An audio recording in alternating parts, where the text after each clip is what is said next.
Howdy folks, so this is a continuation on setting up concept images through a camera. This was the last object I worked on. I'll also add, I didn't build this top part.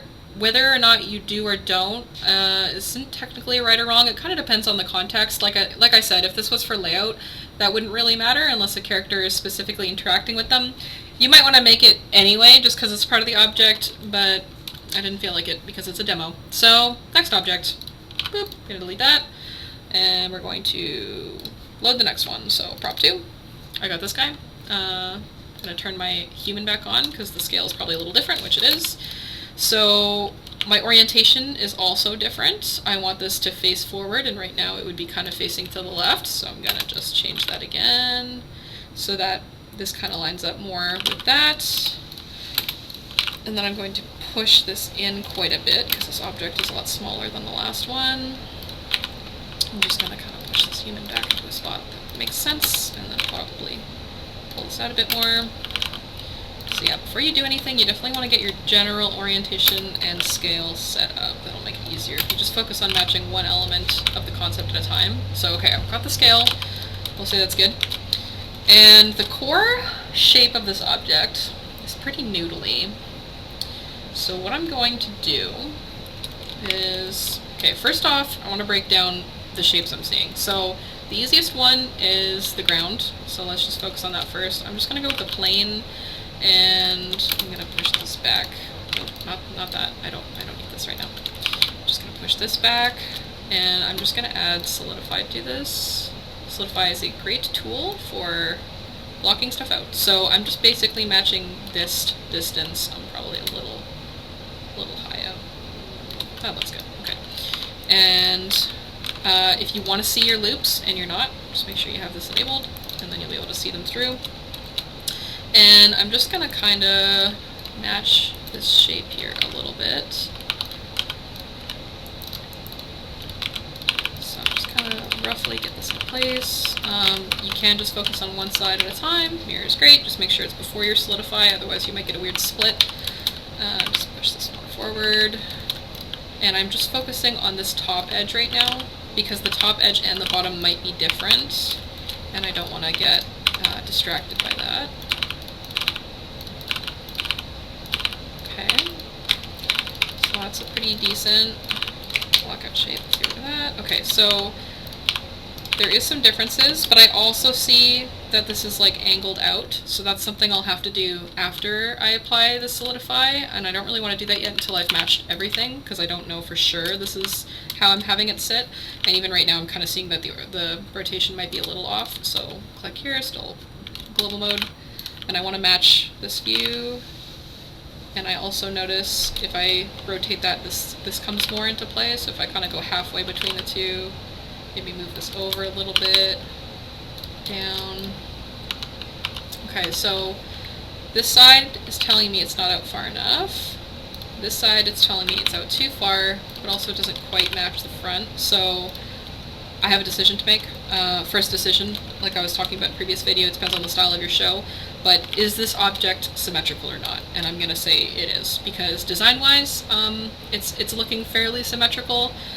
You could maybe argue that these two pieces aren't, and they probably won't be, but I'm just gonna, and up here it's not, but those are kind of some standalone elements that could be made asymmetrical at the end to add visual interest, but the core shape I'm gonna say is symmetrical, like basically this dude and this base, I'm gonna say that's symmetrical, so I'm gonna pose my camera based on that. So these are both sticking out the same.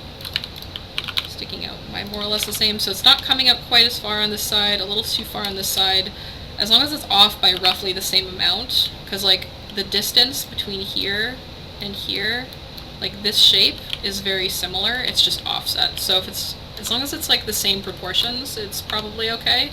So I'm going to say that's close enough. I actually am going to apply my Solidify, so I'm just going to do mesh so it applies the mirror at the same time. And the reason why I'm going to do that is, I mean, A, I can kind of pull this out now. Again, I'll fix that when I mirror that, but there is like an inset here, and that's kind of a feature of the design, I would say, in a way, because it seems like a fountain or something. I'm not exactly sure. But we're going to just kind of get at that. And then maybe I'll just build something here, and we'll say there's another little piece here, and yeah, something like that. That's cool. Oops. Remirror again. Just enable clipping, and then I can grab this. I'm really not concerned about topology right now. I'm just trying to get the basic shape into place. I want to see how far this goes down. This is probably a liquid of sorts, but we'll say that's decent to go from. It's fine with me. Another thing that I like to do when I'm blocking out is set to shade smooth and then enable under normals auto smooth. So it's going to be based off my angle, and auto smooth only works if shade smooth has been enabled first. And you can mark which edges you want to be sharp, but typically I set it to 60 and it's pretty good. It is flattening these ones out, which I don't want to, so I'm just gonna mark sharp, which is found with Control E. You can find it, mark sharp, add it to your quick select so it's easier, but that's an option. And then to make it further easily to visualize, if you enable cavity, that makes it a bit easier. And then another level is if you introduce colors. So if I want to say this is like the base color, I usually tend to make it, Blender makes things kind of a little dark, we'll just make it a little brighter. And then I add another color.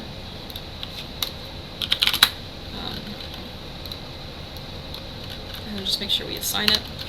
That's another way that you can kind of make it a little bit easier to visually see, and I am getting like a very similar shape here to here. So that's looking pretty good. We'll say that's good. And then moving on here, we'll go to curve.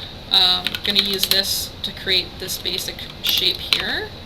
So I'm going to worry up until this point because this looks pretty flat, and I'm getting that information by like this flat side that I see running all the way down. So it's probably a piece that sits on top, probably near the back, because this looks fairly round. And if I can see this whole top piece, and this is flat, that means it's behind it. So I'm not going to worry too much about that. I'm just going to worry about this light thing. I don't know what it is, but that's okay. It looks cool. Median. I'm just going to kind of move that into place, just sort of guessing.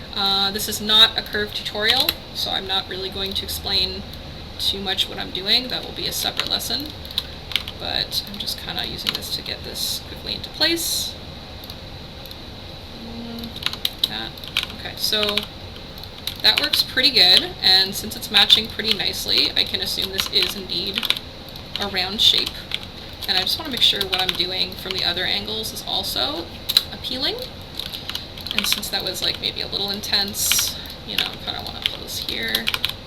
It does look like it comes out quite far, but it's probably something like that. And then if I just scale those to 0, I can flatten that out and make it point directly up, because there's probably a sphere of sorts up here. So if I just create like a UV sphere to block that, you know, and that does actually line up pretty good. It's probably a little flat, so that works. Cool. And then I'm just going to create this guy real quick. So let's just do plane. And I'm going to assume I'm in the middle of him, density-wise, so it's probably somewhere near the back. And I also want to make sure this is centered, because wherever it is, it's probably centered, so I'll kind of base it off that.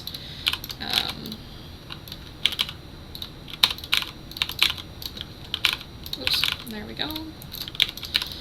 And this doesn't have a mirror on it, so I can scale fine. And I'm just kind of trying to find a size that makes sense. So if I go a little bigger even, maybe a little more forward, it's probably, yeah, that's kind of what I was assuming, where it's like kind of at the back half, so that's probably going in there, which does line up, and go here. And I'm probably assuming, I'm going to assume most of this is actually quite flat, is kind of the impression I get, until, hard to say. Might have to fudge it.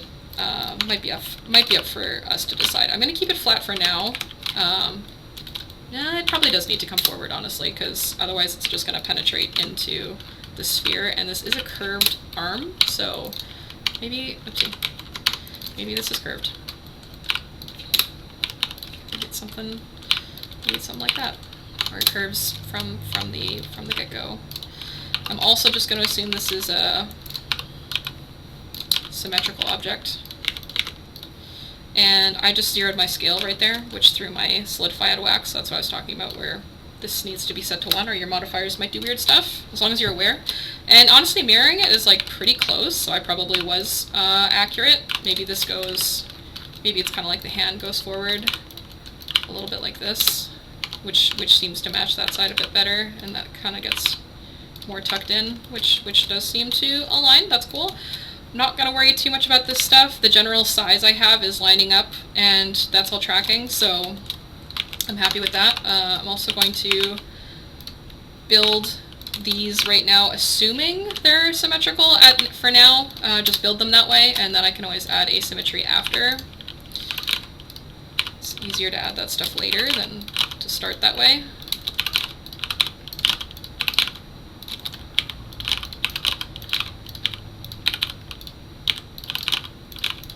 Okay, so actually that's pretty similar. Maybe these are symmetrical, actually, now that I look at it.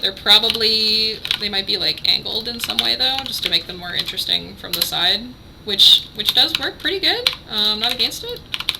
You just pull those forward a little bit. Maybe there's something like that, you know? Pull these out a little bit. That's always something that can be figured out later, but that is matching pretty well, so I'll take that. And then making these little bottles, let's just do a simple cylinder, 8 sides, it's fine. And the bottles are roughly this size. Okay, so for these, it's definitely easier to do a curve, I will say for sure. Actually, these curves, well, you know what, we'll see. I might just take it and let's see, order you to 2, depth, and okay, I'm not gonna worry about extra points. I'm not gonna block out all of these because I don't feel like it, but you're getting the idea, I hope. Whoever random person is watching this. Basically what you want to do though is making sure that you're organizing these in a way that looks nice from the front and the side, so just don't neglect your other views. Make sure they also make sense and look decent, and make sure it's still kind of in line with the concept. So you might need to like go back and forth a little bit a few times to kind of get an idea, but the nice thing about using curves is they're highly changeable, so very easy to edit after the fact, especially after you place a bunch and you're like, oh, this actually is not looking great. Super easy to change. Okay, so let's just go with these ones for now, and without even really paying attention to the concept in a way, I'm just gonna kind of space these out in a way that might be interesting to look at. Kind of do that, maybe this piece kind of like comes back and then maybe goes, well, I kind of want these to be straight though actually, so maybe this just goes back like this.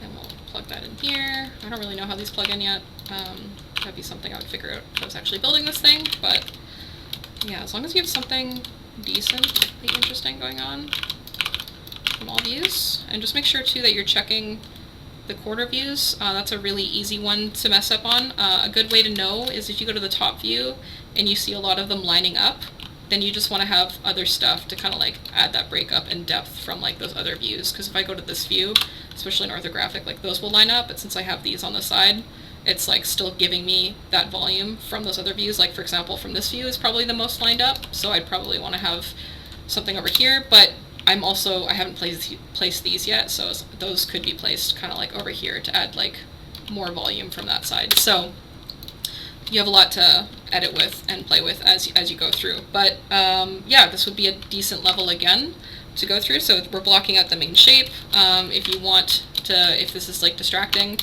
I would recommend duplicating it first, putting it into like an archive or a build group or something like that, whatever you want to call it, just so you have the history of that curve, kind of check your resolution. If I would always go, especially for cylindrical stuff, I would always go like a little bit higher than you think you need. Maybe I would go to like, I don't know, there if I'm actually building it, and then I can convert to mesh, just so that I'm not wasting time essentially. And then if you knife cut and C to cut through, and then Z to enable axis, and then I hit Y to make it Y-axis, and I hit enter, and I'll just cut straight through. And then I can select those, delete them, and then at least it's not distracting for layout or whoever is placing these. So now I have this object that I could pass to them that they can use to populate their scenes that animation will be happy with, and is still representative of the object as a whole. So I'll end there, and I'll do another one in another video.